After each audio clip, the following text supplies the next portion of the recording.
ఎప్పుడైతే జనాల్లోని విజ్ఞత పెరుగుద్దో, శాస్త్రీయ దృక్పథం పెరుగుద్దో, ఇప్పుడు ఒకటండి, నేను ఒక ఇంకా బేసిక్ క్వశ్చన్ అడుగుతాను చూడండి.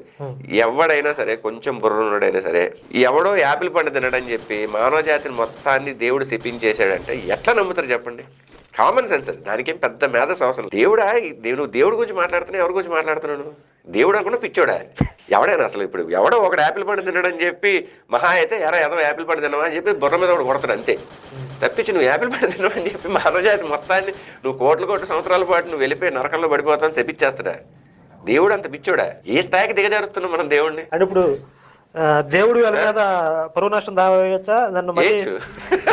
నేను ఒకసారి పోస్ట్ కూడా పెట్టాను. నిజంగా దేవుడికి ఎప్పుడో చిరాకు వచ్చి వీళ్ళ మీద పరువు నష్టం దావేస్తాడు, అంత నీచంగా చూపిస్తున్నారు దేవుడి నీళ్ళు.